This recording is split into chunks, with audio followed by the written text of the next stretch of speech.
Welcome to Books on Air, the podcast that tells the story behind the book. It includes insights from authors about how they compose their work, what inspires them, and what they hope you'll take away from their book.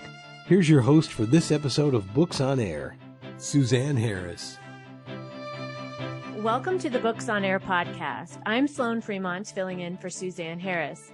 This is the podcast where listeners get the secret story behind every book.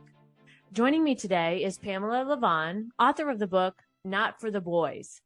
This book is based on Tom and Pam, who are brother and sister, and contains 10 different fun stories to make you laugh about the different situations they find themselves in. Pamala, I want to welcome you to the Books on Air podcast. Can you tell us how you came to write this book and what your motivation was? Introducing Pamala Lavan. I grew up with an older male chauvinist brother, Johnny, 4 years older than me, who would never help with the housework and left it all to our mum and me. I would often complain, "Mum, how come Johnny doesn't help with the washing up or housework?" As she laughed, "He's like your dad and thinks it's girls' work." As I called, "You should make him, Mum." But she laughed it off. Hence this went on all through my teenage years and even when he got married and had a daughter, with him leaving all the housework and even looking after the baby to his wife. He did as little to help with changing nappies and changing his little girl as possible, saying it was woman's work again. A real Neanderthal male chauvinist. However, one day when I was in my 30s, I met a lady, Jenny, who told me that her younger brother, who although a year younger than her, by the age of 10 was bigger and would bully and tease her, again never lifting a finger to help her mum or her with the housework. This all changed one day, when she entered the back door and saw her brother, in her pretty apron and floral PVC pinny with her pink marigolds, doing the washing up, as she screeched with laughter and he wailed with tears coming down his cheeks, to let him go and remove his aprons. She said, "I then saw Lucy from next door with Mum, who laughed and said, 'We've made a breakthrough with your brother, who now sees the error in his ways and says he'll now help with the housework from now on,' as he tried to say, just the washing up."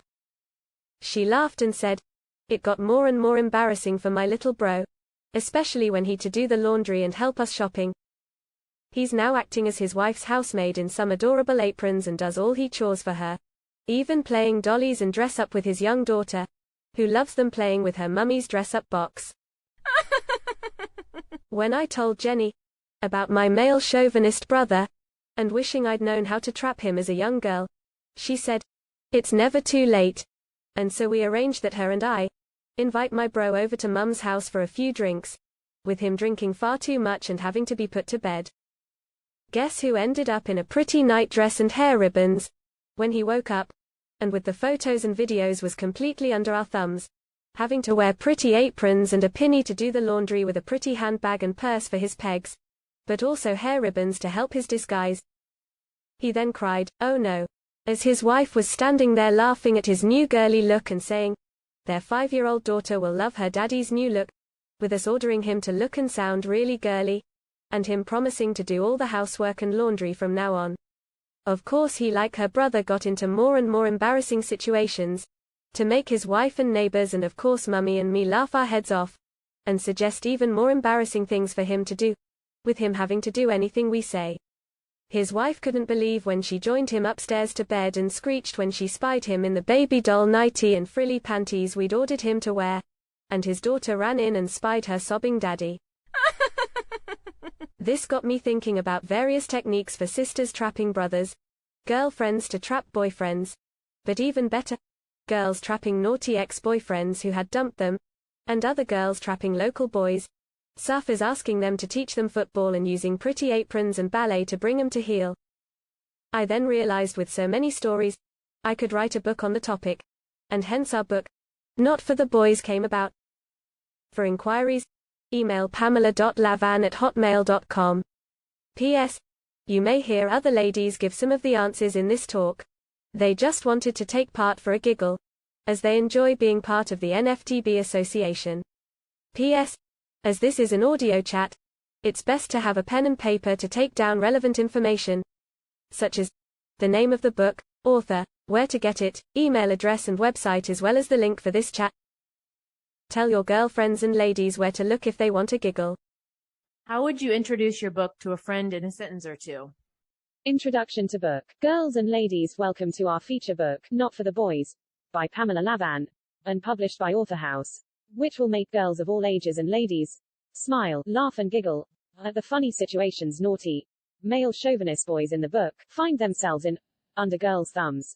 As you listeners imagine their brothers, boyfriends, sons or just a local boy next door, in the same shoes.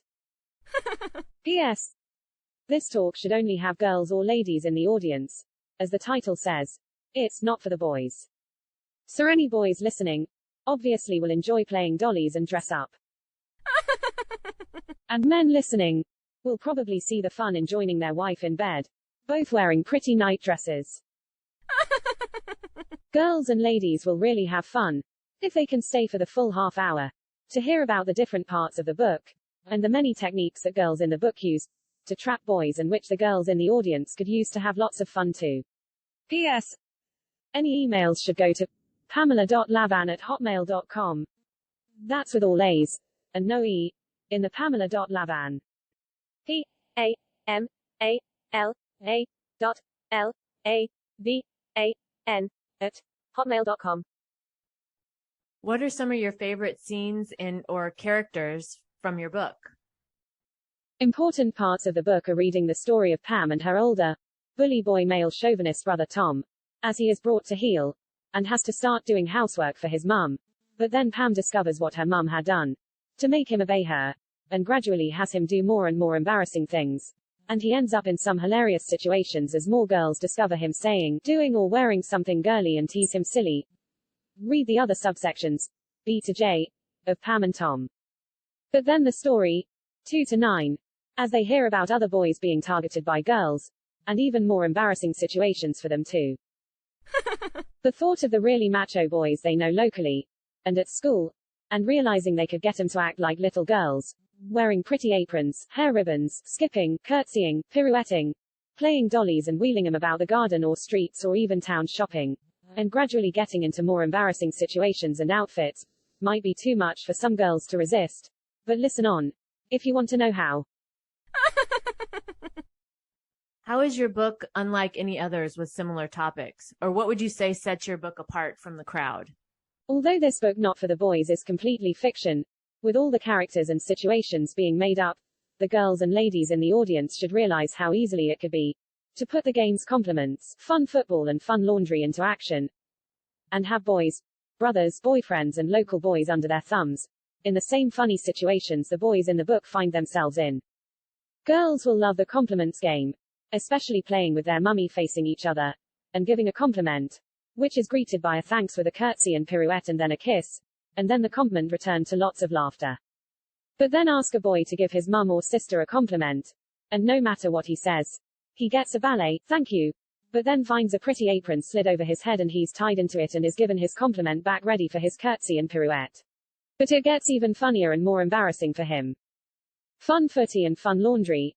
Have him in a pretty aprons, but with a handbag added to his fun look, along with ballet curtsies and pirouettes to more giggles. When and where does your story take place? The book takes place in the south of England in the present day, since we live here. But it could be any town and almost any country. Although some countries let men carry handbags about and so it's not so applicable there. It could happen in any part of Britain, but could also take place anywhere in the world. What 3 words would you say best describe the story and its characters? Girls embarrassing boys. What is one thing you want the readers to learn or take away from your book? One thing to take from the book is the girly games, compliments, fun football and fun laundry, which will has the boys completely under the girls' thumb, and doing ballet moves, curtsies and pirouettes, making you giggle at the thoughts of what could be, even if you don't implement it in action. But imagine some of the boys being coerced into ballet tutu, and giving the girls a laugh, as they prance around doing curtsies and pirouettes, but then 1 or 2 are kidnapped one Saturday morning to the ballet class, and taken into the young under 6 fairies group, to be greeted by screeches of laughter, especially if some of the girls and their mums know them, but then shown to the bigger class, with some girls from school recognizing him, and planning for some new schoolgirls to join their class, to laughter and giggles. I wonder if any would have a little accident in their panties. Poor babies. What would you say was the most challenging part of writing your book and also the most fun and rewarding? Challenging parts of writing this book not for the boys were splitting the initial large story of Tom, who was 8, and his young sister Pam, 7, which kept on growing, but then other characters appeared of differing ages, and how we were going to tie all the parts together into one book. What I enjoyed when writing this book was how much it made me laugh and giggle at the girly situations the boys in the book got into, and thinking of lots of other boys of various ages being coerced by girls to play dollies and dress up, and especially the 3 games you've just heard about, but then new and more embarrassing things happening to them.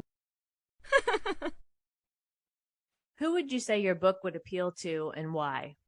This section will take up most of the talk due to the why. Girls of all ages and ladies should love this book. Not for the Boys, by Pamala Lavan. This is the main part of this talk, lasting just over 20 minutes. Due to the why girls and ladies will love the book. You've heard us mention the 3 fun girly games: compliments, fun football, and fun laundry, which uses ballet and pretty aprons, which girls will love and boys dread. This section will explain the use of these 3 games in detail, and have you all laughing your heads off when you realize how much fun you girls can have playing them, and understand why the girls in the book love them so much. But we have a real secret weapon, which will have the boys actually begging to play the 3 games, rather than you deploy your weapon. It's nothing that's special and something that you girls and your mummies often use every day of your lives, either at school or shopping, but our version has an NFTB twist that we think you girls will adore. The boys, a brother, boyfriend, or ex-boyfriend, will dread you use your weapon, and be willing to do almost anything for you not to embarrass them with it. Our website, nftbbooks.com, Think Not for the Boys Books, has more information about our book, and has fun animations to demonstrate, and adds an audio commentary about the compliments game and fun laundry. However, the website also demonstrates our secret weapon, and shows how to use the various versions and levels of severity, via more stories, and also your imagination, that will have boys tremble at your feet. The book comprises 19 stories, but 10 of these span the main story of a male chauvinist bully boy, Tom, 8, and his sweet young sister Pam, 7, their dad having left when they were only 3 or 4. Tom would never help with the housework, not even the washing up, considering that's girls' work, whereas Pam loved helping her mummy about the house in pretty aprons, but thinking her mum should find some way to make Tom help with the housework too. These 10 stories are interleaved between the other 9 tales, with other boys of varying ages being trapped by girls using various methods to force the boys to do girly things to make girls laugh. E.g., a boy asking to play dollies with his sister, or a boy wanting to wheel a doll's pram round the back garden, or wanting to wear a pretty apron to help his mummy with the housework indoors. But then asking for a floral PVC pinny to do the laundry outside, often asking for a headscarf or hair ribbons to stop the neighbors recognizing him. What's funny is a boy in a girly apron being offered a boy's macho apron, but refuses to swap, saying he loves the girly apron in front of girls or ladies, to sound a complete sissy. But in fact he can't remove the girly apron, or they'll spy his frilly panties, or worse, due to his trousers being undone and just his belt done up to expose him. Just one of the fun tricks girls can play on boys under their thumbs. Rude Tom. Pam's mum thought it was too much trouble trying to get Tom to help with the housework, but Tom was getting worse, bullying Pam, but now even being rude and talking back and saying nasty things to her. Pam suggested a way to trap Tom, and his mum decided to try it out, but did it when Pam was out, so that it would be a secret between Tom and her. They get home from school and have some refreshments. Pam goes out to join some girlfriends, and his mum asks him to help with the washing up, as Tom wails, "That's flaming girls' work," as his mum takes him upstairs and strips him, and gives him some light smacks with her hand on his bottom, to which Tom cries crocodile tears as usual, even though it didn't ever hurt him, and normally she'd just let him off and see him subdued for a while, till he'd be naughty again. His mum's trap.